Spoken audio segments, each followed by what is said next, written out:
Greg Howard.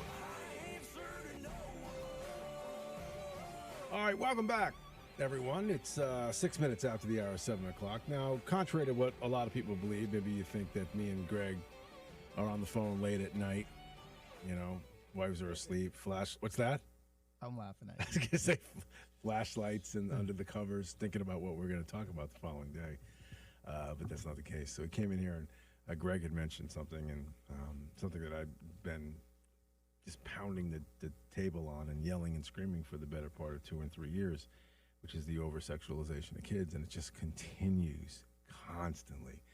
Give me the latest. Give everyone the latest example if you can. Sure. So I always like to make sure your listeners understand the legislative process because it gets complicated at times. So we're broke up into committees up in Hartford, and the committee work is largely done. The Finance and Appropriations Committee are still finishing up their work. Today is the final day for Judiciary. Education already finished. But we will be meeting in Education today because we are getting what's called a referred bill. So a bill came out of the Children's Committee is now getting referred over to Education because it has an education component to it. And what it is a survey that goes out in the high school that we enacted a couple of years ago. But we're going to add to it the survey for these teenagers, sexual assault awareness and sexual assault prevention or something like that, however it's worded. And I just read it, and I just it's like the wind just comes out of me. It's like, when are we going to stop with the over-sexualization of kids in school? Like, enough. And it goes beyond that, Lee, because I think a lot of parents, they don't recognize that it's the legislature that's doing these things. And they get like this ill will towards the teachers. The teachers don't want to do this. They don't want any part of all of this because it just drives a wedge between them and their students and their students' parents. They don't want this. They don't want these things. And we have a teacher shortage in the state, and we're continuing to make their job more difficult by passing these bills that upset parents, and the parents take it out on the teachers, and we're losing teachers from the profession. It's so frustrating. And that's the big picture. But why the left has this obsession with over-sexualizing kids, I have no idea. But it's getting, like, it was frustrating for a while, but now I'm getting downright angry about it. Right. Well, I would think that a lot of people out there are also getting angry. Do you think it's, to give them at least the benefit of the doubt, is there anything to the idea that they feel like there's no guidance at home for a majority of the kids? Listen, I try to give everybody I know the you benefit do. of the doubt. I know you do. And I think that we have a mental health crisis in this country. And there is no doubt that sexual assault of a person at a young age leads to mental illness. And there are theories that there is more sexual assaults of children going on than we know about, and that's contributing to a bunch of mental illness. And there's validity to that theory. I don't discount it.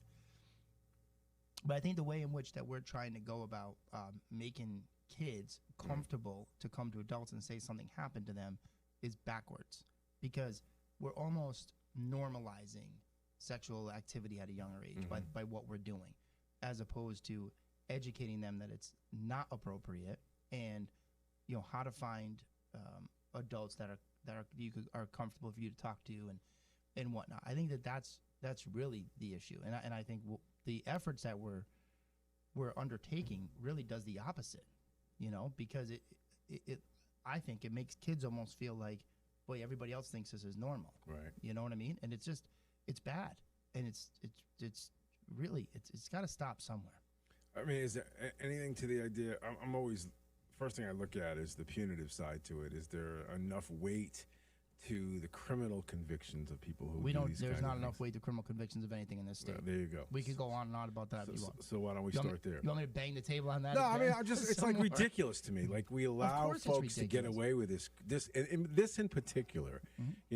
As a human species, in particular as men of a human species, one of the things that we're supposed to do is protect the innocent and the young, and then even to a certain extent, although I'm sure there are some women out there who won't like this, but the women in your life as well. Well, it's true. Right? Yeah. So that's sort of what's in us, DNA-wise.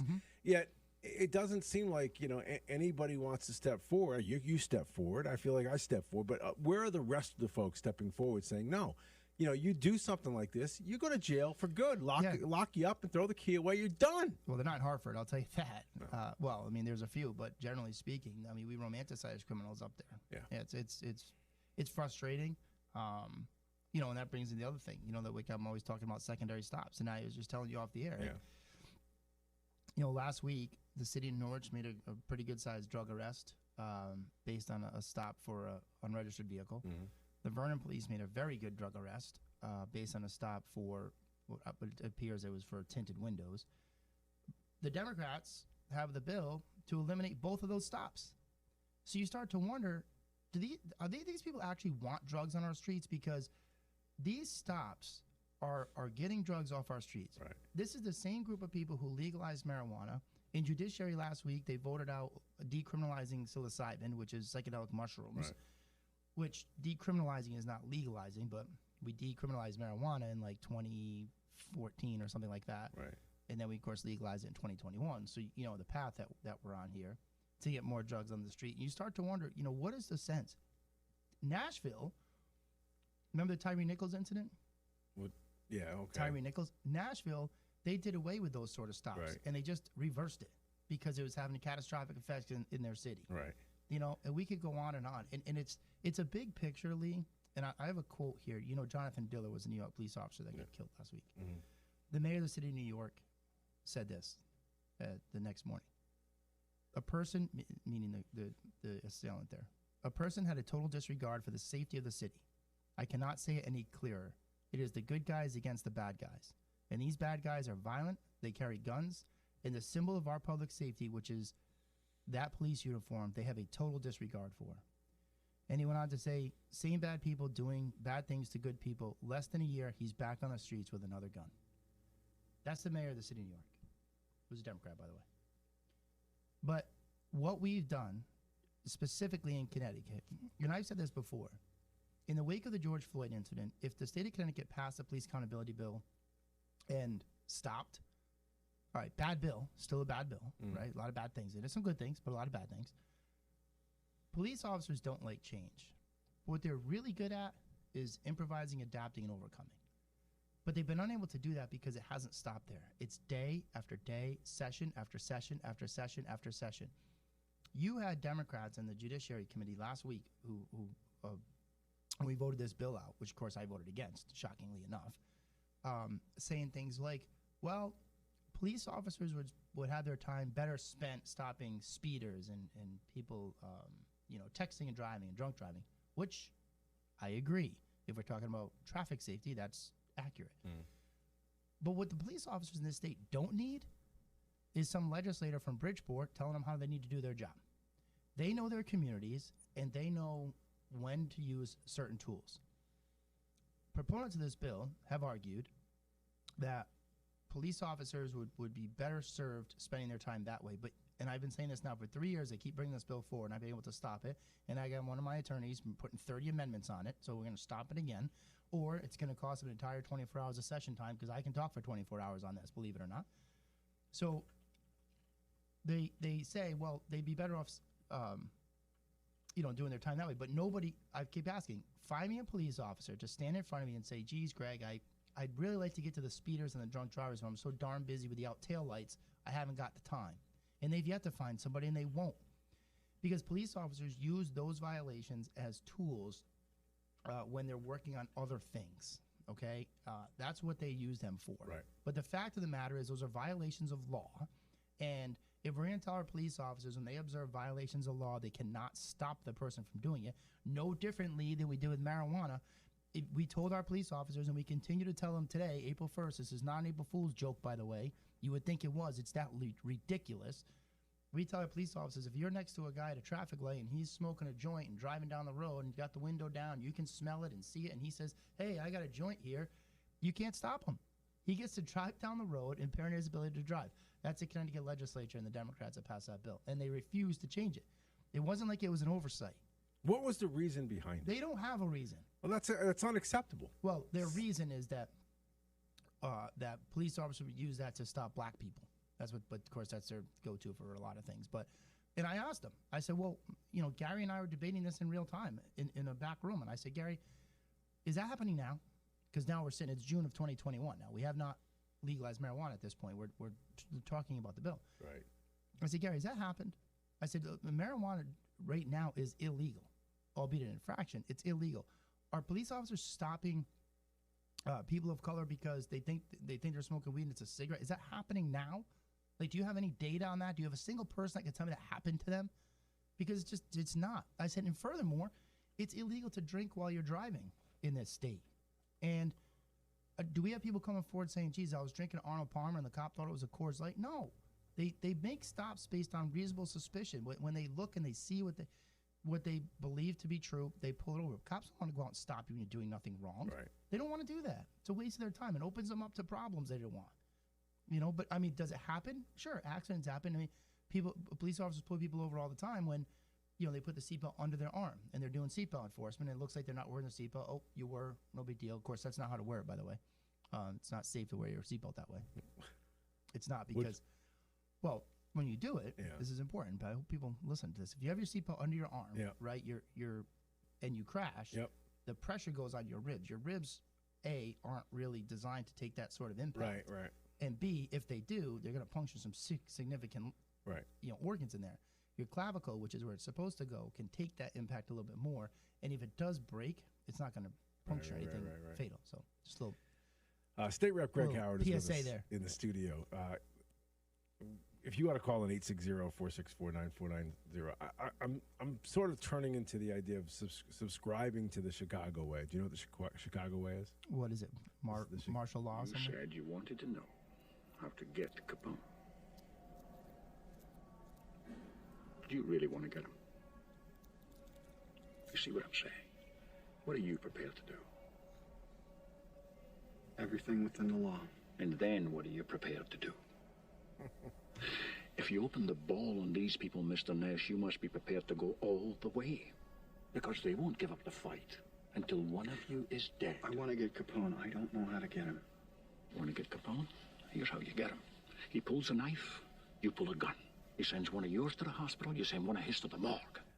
I know that's to the extreme, but if you want to stop lawlessness, well, you can stop it. You say it to the extreme, and I agree with you. I mean, I don't. I'm just saying you have to because you're a cop. I get it. No, but here's the thing. This is, if you watch history, right? You watch, this is exactly what happens. You demoralize a police force, right? And you romanticize criminals to a point where it gets out of control. So look at D.C., right? D.C. is out of control. They ran all their police accountability stuff, and that city is out of control. Correct. You have a Democrat mayor that wants to create what she calls drug-free zones, right? I think we might have talked about this once before. It's a complete constitutional violation. If you're a known drug addict, you can't go in this particular area of town. Even if you have no drugs, you're committing no other crime, you can't go, but everybody else can. That's extreme, in my opinion. That's extreme. But this is what happens. We've done this for decades, and it's happening in New York City. Who's in the subways now? The military. You literally have the National Guard in the subways searching bags and patrolling free citizens of the United States. I mean, that's a little extreme. Necessary. I'm not criticizing them. It's necessary, but we created that. Yeah, we wouldn't have to do it if we didn't do what we did over the last 5 years. Correct. That's right. And that's what, but now, and you're starting to see the pendulum come back, right? I think I'm starting to see it. Right. Maybe not here in Connecticut, but nationally you are. Car stops are coming back up. You're going to start to see fatal crashes go down. Speed's going to go down, which is another thing about secondary stops. Right. When you drive here, quick thing on that. When you drive here in the morning, you pass a trooper. Assume you pass a trooper with a car pulled over the side of the road. Do you have any idea why that car stopped? None. What do you assume? I assume he was probably speeding. Right. But what are you going to do as you're coming up on it? I'm going to slow down. Right. Of course. And what is everybody else around you doing? Slow down. Right. So why in God's name would we want to limit car stops at all at this point with what we have on our highways? You wouldn't. Well, I wouldn't. No. But the left does in Hartford, and they, and one Republican, which I have no idea what he's thinking. But anyway, what ends up happening is you see things like this go down where crime gets out of control and society almost requires their police officers to be vigilantes, right? I mean, that's a little extreme, but that's almost what they ask for. And Rudy Giuliani, before he lost his mind, did this in New York City and cleaned that city up. Yep. right? Cleaned it up. Absolutely, dude. And look at it now. But what it takes when this pendulum starts to swing back is I think it takes rational-minded people like me who, staunch supporter of law enforcement, career in it my whole life, do what I do in Hartford on it, and say, okay, I'm going to stand as the barrier to not let this go too far. Because when it goes too far with our law and order and we let it get vigilante, we end up with another situation that's going to set us back again. And I know that from history. And you watch it happen year over year. And the Tyree Nichols incident in Nashville, do you know why that wasn't a big incident like George Floyd was? Is because those guys, those police officers that perpetrated that crime on that kid were hired in the wake of George Floyd. And they proved that this is exactly what happens. When you disparage a profession so badly as we've done, in a profession that you need to fill spots, you end up scraping from the bottom of the barrel and taking people you wouldn't otherwise take. Derek Chauvin got hired in the wake of the Mark Furman thing. That's a fact. Right. Go look at his history. So that's exactly what happens. So it's, you say, well, that's a little extreme, but I'm telling you, No, we're going to head that way. I say it sounds extreme the way he says it, Well, it's but a to movie, me, I've been saying from the beginning, punitive action is the only way to stop this stuff. You got somebody slinging heroin on the corner, throw him in jail. Well, somebody will take his place, then throw him in jail. Then somebody will take his place, then throw him in jail. That's the way it's supposed to work. And if I have to build another prison, I'd rather use my resources. Don't we have an extra billion lying around? Let's build a couple more prisons, put more people to work in the corrections. If we have to do it that way, let's do it. If you can find COs. It's absurd to think that and something else too, Greg. These communities of color, where supposedly there are people that are representing these communities who push back against the quote unquote traffic stops, they're the ones who should be screaming for it the loudest. Because if I'm living in that community, I want more cops. Yeah, I want more traffic stops. Yeah, and that's not just you. Look at the north end of Hartford. Look at what's going on in the north end of Hartford. You have an entire community of color who have taken up arms themselves because the police are not patrolling their streets. Right. I could say this to you about a million things. Those who are supposed to represent certain people represent their own interests to the detriment of the people that they're supposed to represent, right? So you have legislators in Hartford who are pushing back against the police, less policing, and it's only hurting their cities. Right. It's only hurting their communities. I would say this about CEA at times.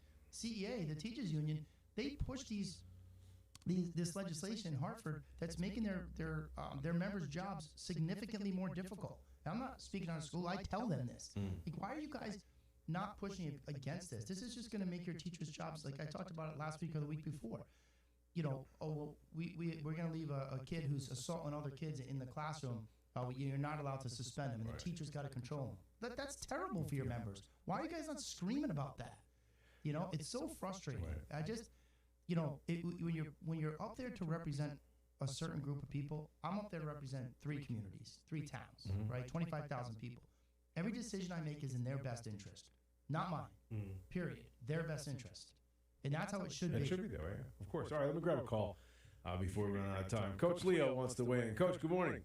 Hey, good morning, Lee. Good morning, Greg. Good morning, Coach. Greg, I couldn't agree with you more. This thing with this pot is completely out of control.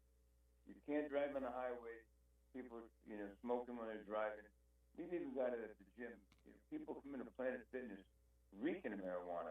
Oh, yeah. So I posed a question one day to the maitre d' there. I said, well, if I came in here shit house drunk, hardly rip on drunk. I got to dump you for a second, Coach. All right, let's try this again. Go ahead. Go ahead, Coach. If I came in drunk, you wouldn't let me in. You wouldn't let me work out. Why do you let these people come in that are, obviously under the influence of marijuana? I think they've opened a Pandora's box with this whole legalization of marijuana, and the argument is, well, it's too difficult to enforce, and it's discriminatory against people of color and all this other stuff. It's all nonsense.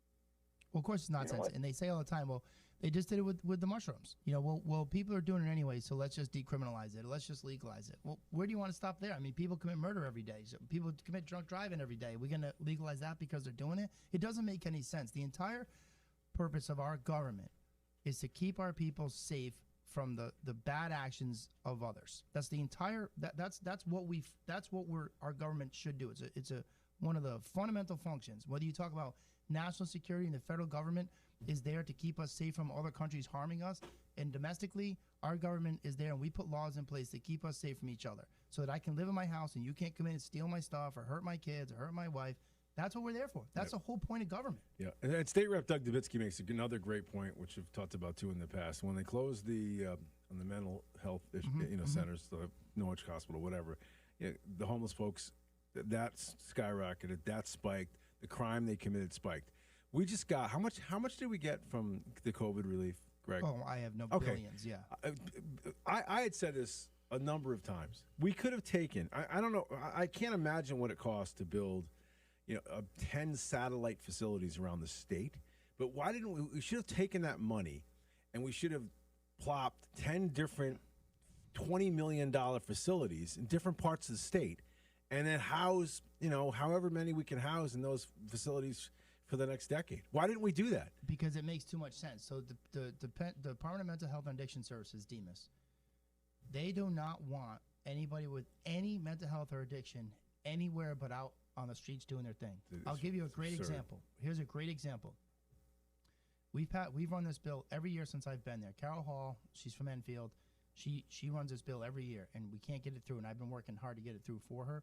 We've made some changes to it. But in short, under current law, a police officer can force you to go to the hospital if you have psychiatric disabilities and you're a risk to yourself, so like suicidal, or risk to somebody else, homicidal, or gravely disabled. So let's just say you're an older person, you have dementia, living by yourself, we can make you to the hospital for an evaluation, right? And that's all for your own best interest. It's current law.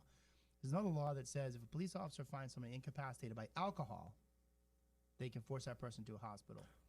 But if they find them incapacitated by drugs, so you find somebody high on PCP in February, taking their clothes off, walking around the street, there's no law that says you can make that person go to the hospital. That's ridiculous. So we're trying to get that added to it, and DEMAS, Department of Health and Addiction Services, pushes back every year and prevents it, basically.